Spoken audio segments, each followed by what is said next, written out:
We have our last Trio Cash Cup before FNCS, and it was a spicy one. We have huge teams missing out like Savage, Mongraal, and Panzer. We also have massive new teams like Clix absolutely popping off. Could Clix finally put a stop to Peterbot's run? We have some big contestation coming to the final. We have Rezon and Yanis both qualifying, going at it. Now we have a French team saying that they're going to grief Cami and Seti out of FNCS. I also want to clear up some questions about what's going on with divisions right now, and do you keep your division next season from what you got this season? There's lots to talk about. Let's jump into it. Before I even get into talking about how the divisional cups went and who won and who's playing in the finals, I want to talk about a few questions I keep getting around the divisional cup format in FNCS. And the first one that I keep getting is, are the divisions resetting next season? And the answer is no. Fortnite specifically said this in their blog post at the start of the season, but the wording is really confusing, and it's definitely confused people. So I'll go through it. It says, in season 1, players will be drafted in division 1, 2, or 3 based on their performance in the FNCS trial. That's already happened, which takes place on December 7th. For subsequent seasons, players will be initially reseeded based on their highest placement in the prior season, which means whatever division you finish at today, whatever division you are now, is what division you're going to be in next season. Now, I'm imagining we're going to see some kind of change in how the divisions work, though, because that's going to lead way too many people to be in Division 1 by the end of this chapter. If they're going to do that all for next season and then all for the season after that, because we know we have at least 3 majors this year before we then qualify to LAN, that is going to be ridiculous. Division 1 already is an absolute W key fest. There is no skill-based matchmaking, so the best team is going up against the worst team if they get into the same lobby, and you've got teams like Clix and Peterbot that were basically having a race today to see who could drop more 20, 30, and 40 bombs. Again, I'll talk about that later, but already the divisional cup format isn't really working because of this. If we're going to have more and more people qualify each time, it's going to be a nightmare. They're going to have to add some kind of system of D-ranking where, you know, the bottom of the division drops down and the top of the division comes up, but then that's just going to punish people who miss a single week. If you're in Division 2 and you grinded really hard to get there, you finally made it, and now you've got, you know, a football game you got to go to, now you can't play one of the days, you're just going to get dropped out of the division because you're at the bottom. It's going to be a bit of a nightmare to fix it, but I don't see how this system is going to work the way it's currently going. And the fact that Fortnite used the word initially, you'll be initially reseeded, makes me think they're going to do something later to change where you end up, unless I'm reading too much into that. Fortnite always uses really confusing wording, but in case you've been confused, what a division you are now is the division you're going to be in going into next season. The next thing I think a lot of people didn't realize, I myself didn't realize until just today, there is no longer a 1.5 times multiplier for grand finals, which is a very big deal. And I asked this question on Twitter, do people think this is a good or a bad change? Now, it was very mixed answers, and I think the place I stand was where most people stand.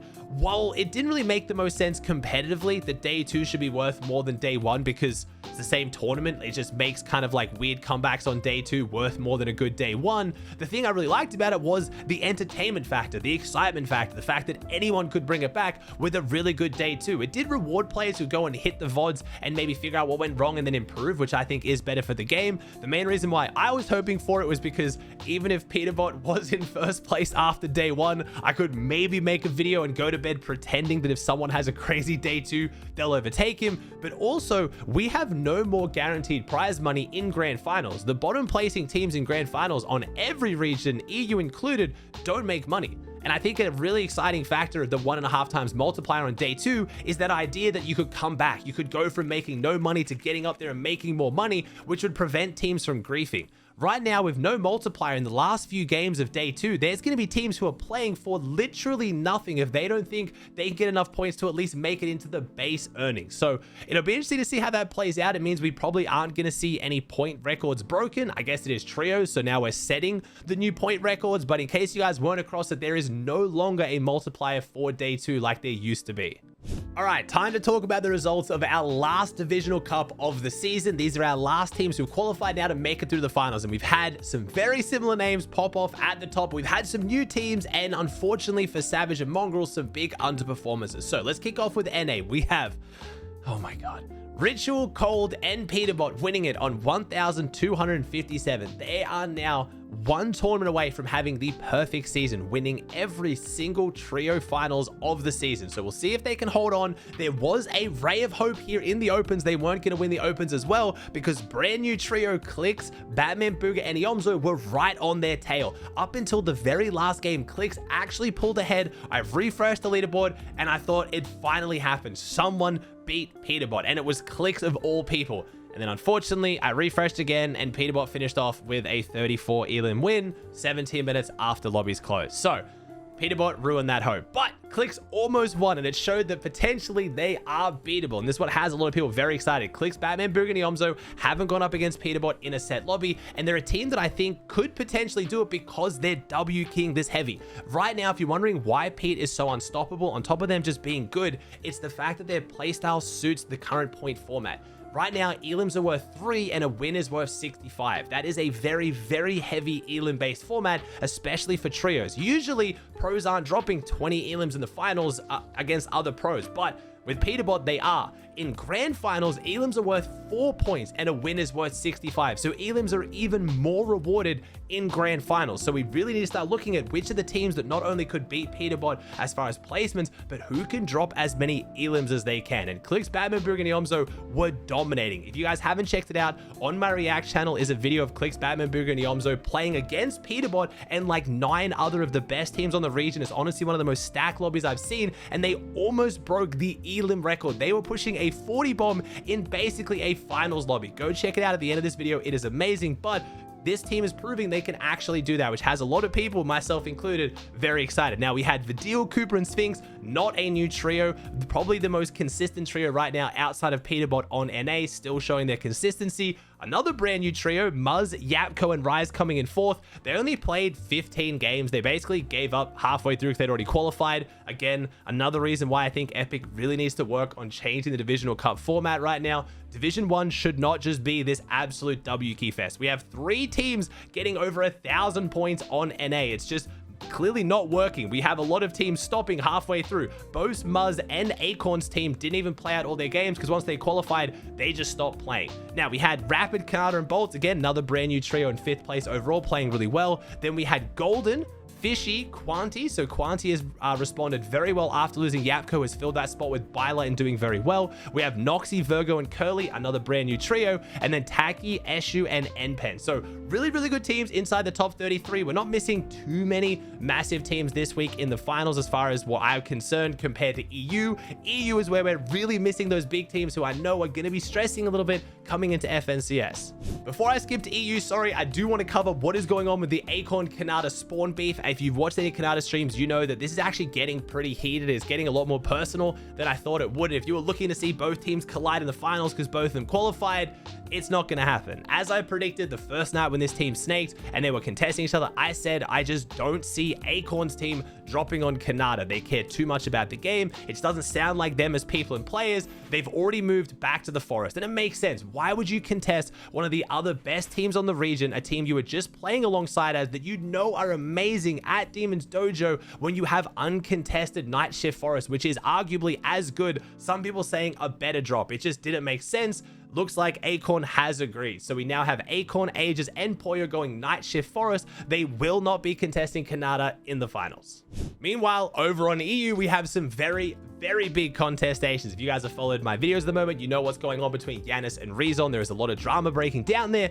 Both teams have made the finals, and at this point, I believe both teams will be contesting each other. There was some rumors on social media where Yanis was actually challenging Rezon to an off-spawn token of sorts. They were going to run 7 games off-spawn. Whoever won them was going to then take the drop spot and win it for FNCS, which would just be insane. And honestly, I kind of love it, but I don't think that is going to be going ahead. Another spawn fight that we have to look forward to, or if you're a Polish fan, maybe not so much look forward to, we now have Akira's team confirming they will be landing on Cami. Now, if you guys go all the way back to last year, we had Chapter 5 Season 3, the last chance to make it to Globals. We had Cami and Seti who were already qualified, and they ended up dropping on Akira. There was a really heated spawn battle. Things got really tense, and towards the end, a lot of people accused Cami and Seti of no longer playing to do well in the tournament. They were playing just to make sure that Akira's team didn't do well, which depending on how you stand on that in Fortnite, it's pretty normal strategy. If you've already qualified for a tournament, a lot of players will then transition from trying to,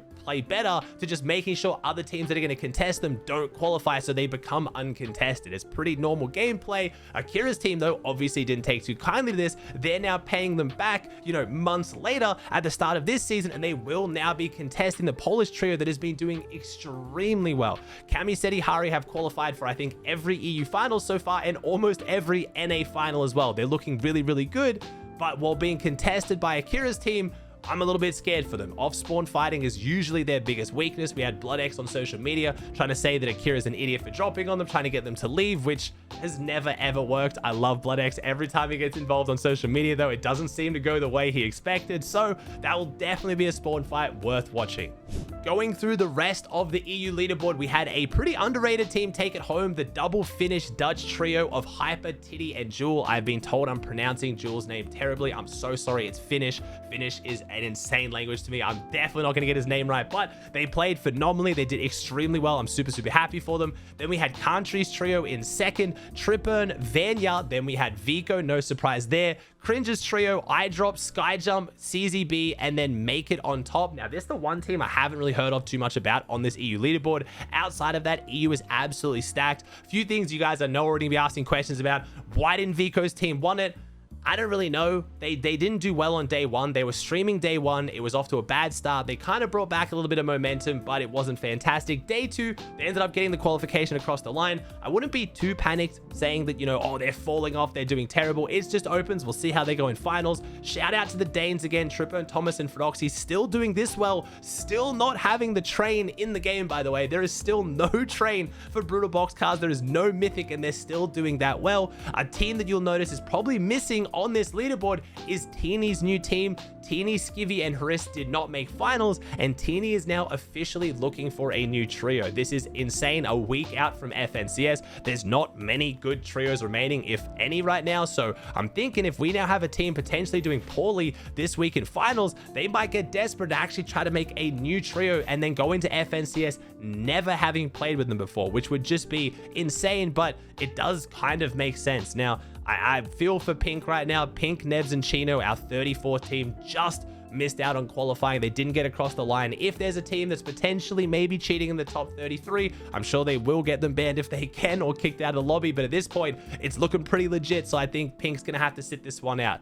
Another team sitting things out, which I know you guys have been waiting for. I'm sorry I left it till the end. Mongraal, Savage, and Panzer did not make the finals. They ended up having to get a really solid game right at the very end, and they just couldn't pull it off. They ended on 68th place overall, 513 points, which means they were roughly 140 points from qualifying.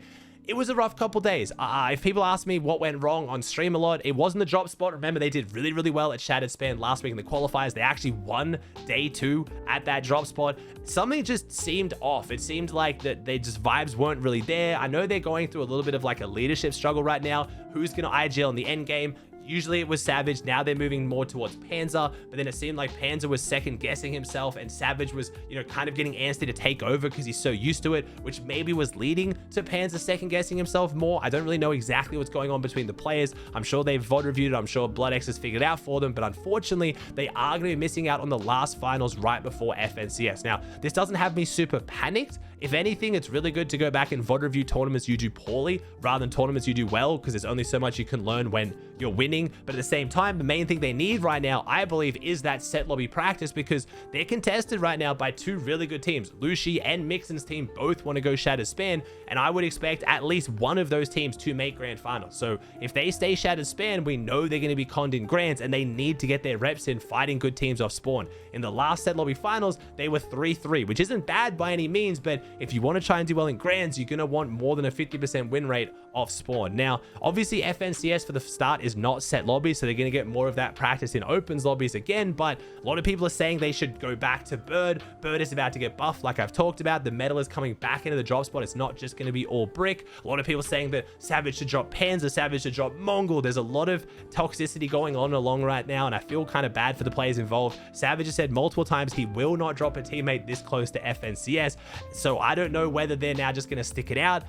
I hope they can fix something. I don't really have anything else to go for here, unfortunately, but I don't think it's all the end of the world. They've shown they have the potential. They just have to play better.